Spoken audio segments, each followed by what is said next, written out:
How are you doing? Hello and welcome to the first Rugby League Coach analysis video of 2023. That means I need to bid you a happy new year if this is the first thing you've seen. We've done the locks, the loose forwards, we've done the second rows, we've done the props, and we've done the hookers. We've done the pack.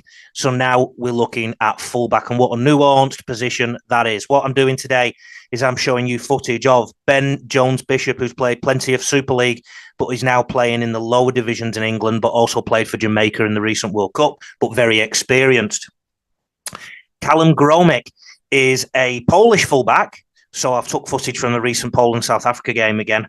But he's a kid on the rise. He's a St. George Jersey Flegg fullback. And of course, there's a fella here called James Tedesco. Apparently he's a captain of Australia and they've just won the World Cup. We're going to have a look at him. Look, fullback's a very nuanced position, but like every other position on the field, it tends to have some common traits that every player follows, if you like. Some of you have asked when I put it out there to talk about the evolution of the fullback. I'm going to defer that to the Rugby League Coach podcast. Not done the podcast this week because all the boys are away, but we'll defer that to the podcast. What I'm going to focus on mostly today is the defensive side of the fullback's role, because if I focused on everything, I'd be here for 3 hours. The defensive side and a little bit of attacking, because the defense issues is what most of you wanted to see and hear about. So if it's okay with you, I'm going to share my screen. The first thing you should see on your screen is Jamaica versus Ireland, I think it is. Jamaica are in the black jerseys and shorts and socks, so they're going left to right. Ben Jones-Bishop, the Jamaica fullback, isn't in the screen right now, and that's an important thing. So the best way of me explaining what I would like a fullback to do is to go through the video. Okay, obviously TV angles don't always allow you to pick up on what somebody wide of the screen is doing, but here Ben Jones-Bishop just comes into the screen now. Now, it's pretty clear from here that Ben Jones-Bishop is basically trying to stay inside the football. I often tell my fullbacks to stay inside the football towards the posts as often as possible. The other thing I'd be looking at my fullback to do here is get the A defenders as tight as possible. And then, of course, there's the defensive split. Now, the big job for a fullback, for my money, is getting this defensive split right. And if we look at this split right now, 1, 2, 3, 4, 5, 6, 7, that means there must be 3 defenders here. Now, I would argue that split, the way that is structured, can be exposed on the open side rather than the short side. I think they've actually overcooked the short side, because what I often get my fullbacks to do in this position is shout negative marker, and one of the markers, normally the second marker, will just drop to the short side, giving you 3 defenders regardless of where the ball goes. This then encourages your opposition to second guess what they're doing too. If there's 3 defenders here on this side, in theory, they're a little bit short somewhere over here. And if I'm Ireland, I'm looking at the space between A and B, B and C. So as a fullback, I would like my players to be keeping the A's nice and tight, and then A, B, and C, the space is nice and closed. But of course, I'd have 1 extra. Let's see how the set plays out. And I want you to focus on the fullback's positioning and what he does. He moves inside the ball, and he's quite calm. Look at the depth he's got as well and the relationship with his back 3. We've got to have tackle count considerations here. So he's now gone outside the ball slightly. What's also happened is his A defender isn't back yet. So he's got a real challenge now getting this split right again, and they already look a little bit shorter. Again, 1, 2, 3, 4, and 5. The 5th defender is only just coming across. Bear in mind, this is the halfway point. Remember, we should have 10 in a defensive line, right? So really, from that line there, you want about 5. And because that's a poor ruck, Jamaica are short here, and I'm thinking that's why Ben Jones-Bishop has stayed on this side. Because he's got a long name, I might just say Ben. All right, is that okay?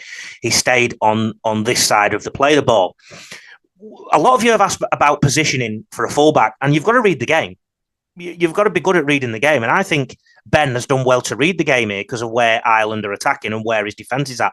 But this is what I'm saying about the ruck and the A's. Look at all that space there. And if Ireland were a bit smarter, they'd have turned the ball back inside, and Ben would have been the last line of defence. And that's an important thing. When I'm talking about the fullback, I think defence is really important because the whole reason that position was invented was a last line of defence. Okay, so really that's the first job of the fullback. And if you think about fullbacks in the round ball game too, they are defenders. This set now comes from deeper in the half. So we can now have a look at the positioning of Ben pertaining to the various positions on the field. Now, sorry, my microphone keeps cutting out, but I hope you can still hear me. As you can see, he's not in the screen here. Now, I want you to keep that in mind because when you look at Tedesco after, you'll see something slightly different. When you see the Polish fullback after, you'll see something slightly different. And I guess it comes down to their reading of the game. But what we can see here is where the defensive split is right or wrong. So again, we look at the defensive split, which I told you I believe is the key job of the fullback. 1, 2, 3, 4, 5, 6. That's not actually too bad. The problem is they're going to overload the short side here again. So I believe that this team, however they've been coached or whatever Ben is used to, I believe that they're probably overcooking the short side defensively. But that's just my personal philosophy. You've got to remember, when you're defending, there's always a yin and a yang. If you overload one side, then that makes the other side available. Before I do go to the offense, there is one other thing I wanted to get across from the defensive side from Ben's game. Obviously, we were talking about the defensive split earlier. Look at that one. Now, the numbers are all over the show. Now, this isn't just Ben's fault. It's the defensive ruck control, the collisions and the ruck control, and the focus on that. Now, of course, an important job for a fullback, as he's the last line of defence, is that last line of defence. So, let's have a look at Ben's here. They're obviously short. Ben's coming across from the inside. Now, I always advocate using the sideline as your extra defender. Now, if we look at Ben's approach here, he ends up not making a great attempt at a tackle, number one. Number two, he probably overruns it a little bit. He can stay on the inside shoulder if he wants, and the try is scored. So, in terms of last line of defence, that wasn't great, I don't think. Again, I think you'll see some difference when you see Tedesco a little bit later. Attack. Now, that's Ben there, just hovering around the back. And that's, to me, what a good fullback does in terms of support play. They hover around the ball in attack, coming out in exit. I'm going to show you a great example of that a little bit later. He does go on the short side here, playing an extra number, but then he comes across and looks near the ball again. And it's a couple of times that the fullbacks get involved in that, where they're actually doing a shopping trolley in the tackle, either trying to save their own defender or save their attacker who's getting pushed back. Let's have a look at some good ball attack. Now, again, if I was coaching, I would want to see, if I'm coaching the team in attack, I'd want to see my fullback probably on the end of the first line shot. So that means defensively, when you look at the fullback, you get a good indicator of where the other team are going to attack, because one of the evolutions of a fullback is they tend to have become one of the third pivots. So the 6 will pass to the 7 or the 7 to the 6, and then they will use the ball as either an extra pivot or they'll run themselves. A good way of confusing the defence is to put your fullback in different positions in the line. And again, when you look at Tedesco later, I think you'll see that. And another way of doing it is to have different key runners. So quite often I split my lock and my fullback either side, make them swap over, sometimes even change the front people. Sometimes the centre will be the backman, sometimes the second row, just to keep changing it. But let's have a look at Ben's role in this set. And of course, it's also dependent on what Jamaica do with the ball. Now, at the minute, he was hanging on the right side, and you can see there's an element of shape here. There's an element of front backman. I would say that it's off kilter a little bit and timing's not quite right. And indeed, the ball doesn't go that way. So Ben was in position, but I'm not sure everyone else was. And I don't think that shape is too great. But let's have a look. Good lead from the 15, potentially an obstruction. Pass is probably a bit too short, and Ben's overrun it here. And look, Ben's a very experienced player, and you've got to remember this team was only together for a short time. So I'm trying not to be overly critical here, but you can see what Ben's trying to do. He's trying to get the timing right despite what's going on. He now gets into dummy half, and the ball goes to the middle. Let's see where Ben shifts his attack. He's now going around the other side of the field, so he's quite clearly the point of attack for Jamaica, or potentially the point of attack from Jamaica whenever they can be. Okay, we're now looking at the Polish fullback, Callum Gromek, and he gets involved very early in this game, and you'll see a great sweeping movement straight away, which shows his quality. Now, this video, instead of doing what I did with Ben in the last one where I did defence first and then offence first, I've basically bobbed between the two because you get to see quite a lot of the fullback role here. Now, Poland shift early. Watch the fullback number 1 looping across now. Comes in as back man. What I like to tell my fullbacks to do, this was a great run. What I do like to tell my fullbacks to do, and he's obviously done something a little bit different here, I like my fullbacks to be wider and straighter. So if you imagine Callum coming on the back of something here, it might have been just enough to get around the South African defence completely. But he still did very well, and he got a quick play of the ball, and we're off and running. We're now at the end of that same set, and watch Callum's role here. He's the first to chase for the kick, and this is excellent because he makes the tackle. He's the first one to make the tackle. Was it a penalty? I don't know. Now, why this is interesting is it depends where he goes back in the defensive line. So he's moved at marker. Now, I wouldn't mind if my fullback stayed in at A here and then dropped back, because the chances in the game scenario of South Africa kicking very early, they're not even in shape. You could just have a little deterrent if they want to do anything, but like shifting the ball, even though they're not in shape. But I don't mind him being in the line there and then dropping back. And the reason why that's important, he's gone straight back. The reason why that's important, because he was involved in the tackle. If he gets back in the defensive line, that means they've got an extra defender and they can adjust accordingly, and that's fine. If they think they're going to have an extra defender and he just runs straight through and goes to the back, that means there's going to be a shortfall near the ruck. And in theory, South Africa could have exposed that. So that's something you've got to be really careful of with positioning. So in terms of those who asked about positioning, I wouldn't mind if my fullback is nice and close to the defensive line here and then just gradually moving back. Anyway, as the set goes on, the fullback is out of the equation, and we get to look at the defensive split again and A defenders. And again, it's sort of jeopardized somewhat by inconsistent rucks or good rucks can help it along. So make of that what you will. He gets involved pretty soon. But before then, we've got a drop ball. Now, it's my friend, Mr. Maslanka, who dropped the ball. And I'm sorry, mate, but I've just got to use your lack of catching here as an example, because obviously catching a high ball is a really important role of the fullback and a good defensive role. Firstly, number two, Mr. Maslanka's feet are very wide, so his base isn't great. You tend to want to be shoulder width apart as a maximum. The other thing, you want to make a cradle with your hands where your elbows are close together. If we look at him here doing that, his arms are actually quite wide. The other thing is his arms are far away from his body and his head's far away. You can tell he's taking his eyes off the ball. His body needs to be in line there and his feet in line. Look how wide his posture is. His feet is almost squatting as if he's about to do some sumo wrestling. His hands are far apart. His body needs to be almost underneath it so that he can risk falling back if need be to catch the ball. It's always a better place to teach your fullbacks to do that, because then the ball tends to go backwards if it gets dropped anyway.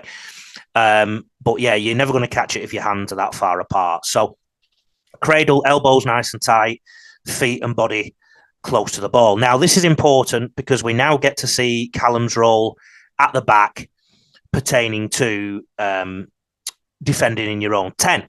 Now, we did have a scrum. You've just seen that again from Mr. Maslanka, and I'm sorry. Again, I wouldn't mind Callum being in a defender there at the ruck, or a better structure so that Callum might have been in the scrum even and another defender out there. But there's no, by him not being in the defensive line there, it did give South Africa the opportunity to go wide. Now, I like to see my defenders get in at A, and Callum does that perfectly here. Get in at A, and then once a threat's gone, move in behind. But you've got to sort of tear ass behind and make sure that you get across quickly just in case they shift, but ultimately stay inside the ball. So Callum should be in line with this ruck around about here. Again, he could probably be a defender, but we can't see. I would like to see Callum about here. He's probably a little bit short of that at the minute. Still not coming to the screen. Rucks are a bit inconsistent from Poland here. And again, you'll notice Callum's not in the screen here. And if there was going to be a try around about the centre area, then it would have been hard for him to impact on that positively from a Polish point of view. Now, South Africa bring the ball back here. Again, I would like to see Callum in A, and this is why it's important. So if Callum's in at A, James here, the prop, is at B. So we've got one extra defender out there. Now, if the fullback starts at A and waits for the threat to go, what would happen on this edge? Watch. So Poland would have had one extra defender out here. Now the master, James Tedesco, look at his positioning. Halfway line against Samoa in the World Cup final. Look how shallow he is. So if they want to kick over the top, that's fine. It'll just go into grass. He's also close enough that he can still talk to his defenders. Now, in terms of organising the split, talking to your defenders, I always tell my fullbacks to use names and point. Because if you say to somebody in the defensive line, go left, go left, go left, Dave, go left, Dave, go left, Dave, go left, if they're running backwards, backpedaling, their left is the same as your left. If they're facing you, their left is your right and your right is their left, etc., whatever. So you get confused. So I always tell the fullback to use names, say left or right, and use hand gestures. So imagine you're running to me at fullback and I use your name, Dave, Dave, Dave, Dave, Dave, left, left, left, left. Even if you're facing me, you can see my hand gesture pointing, okay? Tedesco's proximity there allows him to talk really clearly to the players, and I dare say he could be quite calm in that scenario. He was almost in at A defender there. I don't know if you saw that, but he was almost in at A defender. He's still inside the ball, so we're still following that protocol. And what's amazing is how calm he looks all the time with what's going on. You've got to remember at NRL level and World Cup level and this, that, and the other, the knowledge of what the opposition are going to do is really high. So you can predict a lot of it. I remember being at Manly and seeing Des Hasler's kick trajectories of Jonathan Thurston before they played the Cowboys. So the fullbacks and the back three were very aware of what they needed to do. Look how shallow Teddy still is. And we're getting later in the tackle count now. And we're definitely coming closer to kicking territory, but he's keeping on top of his A's, his B's. Nothing's been penetrated in and around that yet. And here he's even coming to the line. So I've not spoken to him about this, but he's done quite a bit A defender. So I guess that's part of his strategy where he just gives his defenders a little bit extra to move out. And then when the threat's gone, a bit like Callum defending on his line, he either comes in as third man or he drops out. So he spent a lot of time virtually as part of the defensive line there, which I found really interesting. He's the last line of the defense, and he's very close to the ball all the time. Don't forget, this is aided by knowledge of what the opposition are most likely to do. Look at where he is now. I would imagine Teddy is using his cue from Luai, the tackle count as well, and again, knowledge of what they'll do. Again, I'm not huge on the split, but who am I to tell the Australian Kangaroos what to do? But look, the big thing I want to get from this is look how far Teddy is across. So he's predicting what is going to happen, particularly when he knows that there's so many Australian Kangaroo defenders on that side anyway. And he's in a massively advantageous position for when Luai kicks that ball. Because don't forget, he's also got the coordination with his wing too. He's actually very much still inside where Luai kicked the ball. And he's got everything covered. Let's have a look at how he defends from deep in his own territory. So he's not involved there. Obviously, at times, the camera angle won't allow us to see exactly where he is. Still not involved. So we'll assume he's in a fullback-esque position. Still not involved. And we've still not seen him on the screen. Still not seen him on the screen. So based on what we've seen so far in this game, when the ball was in his half, he was quite close to the defensive line. Here, it's probably fair to say he's not that close this time. He's a lot deeper. So if nothing else, he's keeping the opposition guessing about his positioning. He'll come into focus soon. Look how deep he was. So that's a prediction too about the way the set's going to play out. And this is why the knowledge of the opposition is so good, because if Samoa were used to just exiting and kicking early or kicking at the end of the set long, which so many teams do, then why not defend like Teddy did then?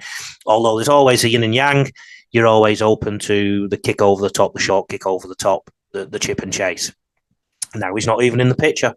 So he's changed his strategy based on different stages of the game. And I guess if you're Jerome Luai and the Samoa team, you're guessing all the time where Teddy might be. He's a lot deeper this time. He's a good 20, 30 metres. I found this intriguing, having watched the lower grade fullbacks and then Teddy. Teddy has done at least two different things in these sets. Remember the first set, he was heavily involved almost in the A defender region. This time, he's hanging well back. Now, Teddy's positioning in fullback has been clearly illustrated here in his defensive role, because the ball gets offloaded and Tedesco is one of those underneath the ball. Australia are attacking now, and Teddy gets involved at dummy halves in areas. Remember what I said earlier about how it's quite obvious sometimes where the fullback is going, that's where the attack's going. I think, well, Teddy's massive popping up in different places.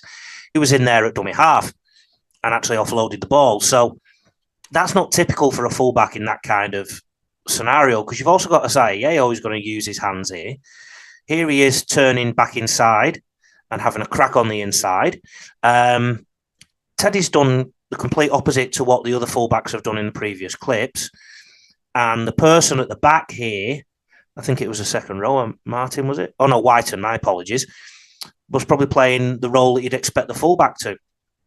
So Teddy's popped up really early in the set and not attempted to get across the other side of the field, which allies to his sort of calmness in play. Let's see where he pops up here again. He's now on the short side and he's clearly dictating some play here. He's picked something out. Let's see how he sets himself up for that.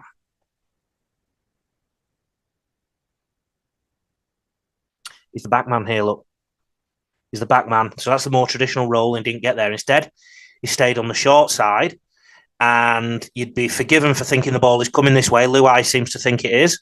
Did he even get square at marker? So Teddy, the difference with Teddy and the other two fullbacks is Teddy's reading the game, I think, in attack.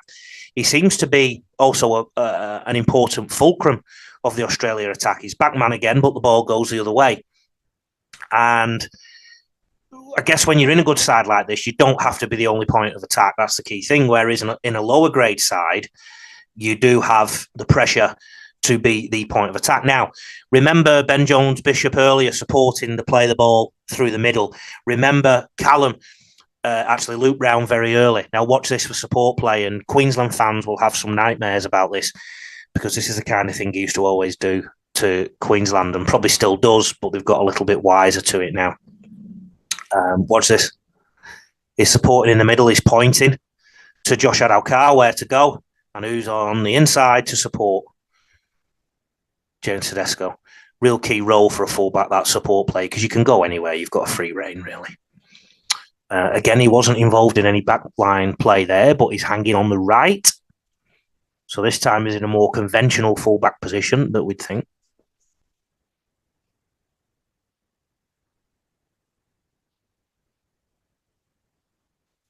Yeah, I would have liked to have seen him a bit deeper, a bit wider there. But one of the things about Teddy is he's like a pinball. He can bob in and out of the defensive line and cause them all sorts of trouble. So, again, with rep side, sometimes you don't get those combinations perfect, but he was clearly the target there of the Australian attack. And don't forget, Samoa will be aware of that, and they will want to pick Teddy off.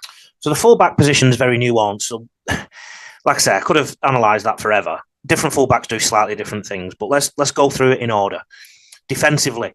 As you're coming out from your own end, I don't mind the defender being the fullback being in the line, a defender or something like that. The key thing is your defence knows where you are and they adjust accordingly. I think your fullback is in charge of organising the defence. He's your captain of the defence in so many ways because he or she has to organise that defence. If they expect you at A and you just bolt to the back, that leaves space around the ruck. When you are at the back, though, I don't mind if my fullback is a bit shallower at the start and then moves deeper as the set goes on, particularly from an exit set. Although we've seen when you are in the other half of the field, your own goal line, how Tedesco was really shallow at the start. That is about reading the game. What I want my fullback to do is organise my defensive line from the A's outwards. When you are organising the defence, I always think it's better if you're a fullback to look at one side of the defensive line. Look at that in alignment with the post and the scrum line and any other indicators you want to use. If you get that side right, the other side will tend to be right. So you check one side first and then get the other side right. I like my A's to be tight, my B's to be tight, my C's to be tight. Also, remember, if we're on the scrum line, a negative marker so you can have one less defender on the short side, stack the open side and use your negative marker to be the extra defender.